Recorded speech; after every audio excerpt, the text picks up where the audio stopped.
What's going on, everybody? Welcome to the video. Yesterday I had a conversation with my grandfather because he's also in the area. And he was talking about some of his time in the Navy. And he told me that he wished that he had stayed in the Navy.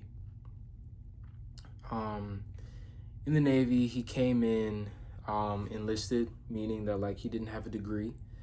And he was a cook in the Vietnam era.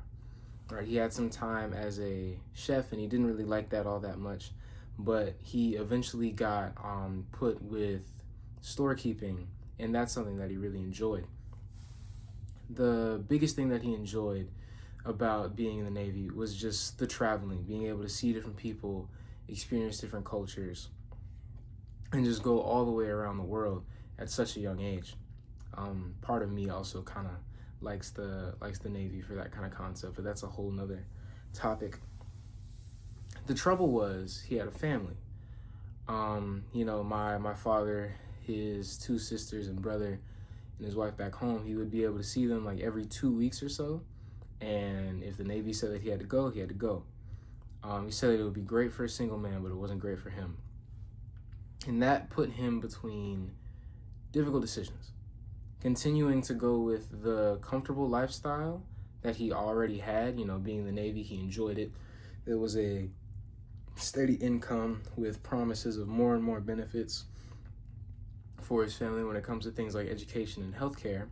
Or he could pivot, spend more time with his family, but also dip into that job uncertainty.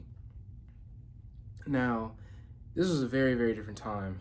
He told me that he could kind of walk up and get a job pretty much anywhere, not because he was very qualified, but because that's just how the job market was at the time. And he ended up going and working construction, but that was bad on his back. And he ended up being the most rewarding job that he had was being a teacher for some time. And he looks back on that time and those decisions, and he believes that, going to spend time with his family was the best decision. I feel like that's not, it takes a lot to pull somebody away from their family. So I can completely understand that decision. But he looks back on his time in construction as that was a bad decision. He was hurting. He ends up having back problems and problems with his knees that he can trace back to his time doing construction. And he says that being a teacher was one of the most rewarding parts of his life, one of the most rewarding jobs that he did. And he graduated high school, didn't go to college, but spreading information, giving information to younger people, helping set them up for success ended up being very fulfilling to him. And he could look back on every decision with hindsight and decide what the best course of action was based on his wisdom and the experience with the consequences from the decision that he actually made. So when I say that, I mean that after you make a decision, after he made his decision, he can look at the consequences of that decision and the things that he has learned since making that decision, and then with hindsight determine if that was the decision that he really needed to make. And I say all of that to say that though we don't have hindsight for our decisions, presence allows us to pull the most from what we have experienced and what we are currently experiencing.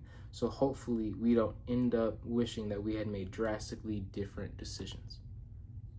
So presence is essentially just paying attention in class, and experience is your teacher. I've been meditating. I've been on this journey trying to become more present in the day-to-day, trying to be able to capture more and more from the moment.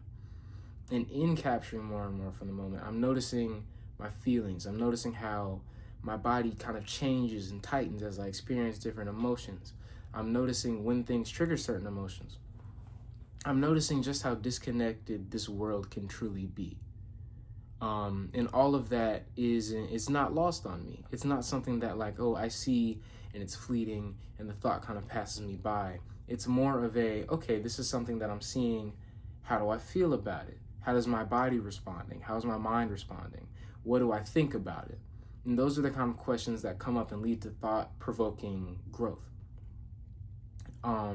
So to further this, that is like the motivation behind my meditation challenge, to meditate for 20 minutes twice a day, or work up to that by the end of 30 days, because at a certain point, your meditation is not, you're just kind of sitting there, you're not really getting much out of it. But I want to be able to get something out of it for those full 20 minutes. And that's really just to cultivate presence. I don't want to be in a situation where I look back on my life, or look back on a decision, or look back on a moment and say, I missed something. Because I think that if you were to take a step back and you were to think about some of the great thinkers, like some of the great philosophers, like you take Aristotle, Socrates, all of those people, right? They sat and they thought. And they thought and they thought and they thought. And they didn't miss anything. There was nothing, there were things to be distracted by, of course. Like some of them had positions of power, right? And they could be distracted by, like, let's say, like, drinking, just using their power, using the kind of money and influence that kind of comes with it. But they were great thinkers, and they were able to, I would hope, lead fulfilling and fruitful lives that we can still look back on today because they were present. All of them talk about presence. All of them talk about knowing yourself. All of them talk about paying attention to the world around you. And that's something that I kind of want to take from that, and that's something that I picked up from my grandfather, because had he been fully present, I think that some of the things that he ends up regretting, some of the decisions that he wishes he didn't made, some of the decisions he wishes he made sooner, he could have made. Now, that was a very different time. A whole lot of things could have been going into that. These are just the dots that I connected. But I do think that this gives a good commentary into the importance of presence and why exactly I want to cultivate it. Additionally, being present with your emotions specifically, as this is a mental health journey, first and foremost, being present with your emotions leads you to understand them on a deeper level. Like, for example, I can say that, hey, I feel sad right now. But then being present with that sadness leads me to process that sadness deeper than just the emotional level. Like, how do my shoulders feel? Is my stomach tight or is it loose? Am I looking up? Am I looking down? Are my eyes heavy all of a sudden? Those are the kind of things that you can kind of pay attention to.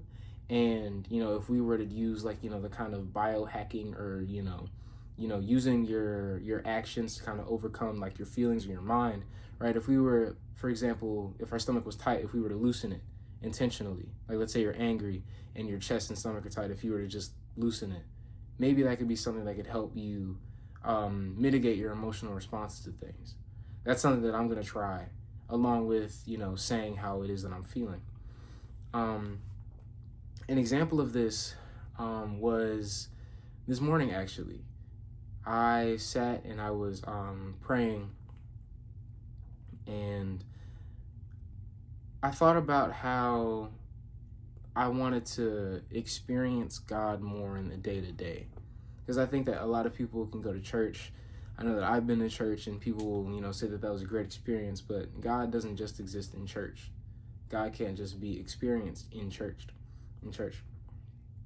So I kind of wanted to experience him in more places than just church. So that was the thing that I was praying about, and that's something that I kind of want. And this idea came to me, like the concept of presence, it came back.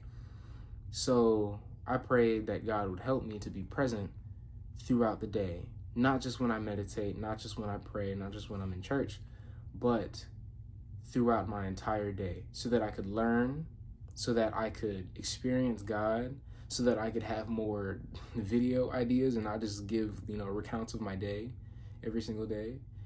And also just to be a more connected person, so that I can feel myself, so that I can feel my feelings, so that I can feel the world around me on a deeper level. So that's something that I'm learning about presence. Y'all have a good night.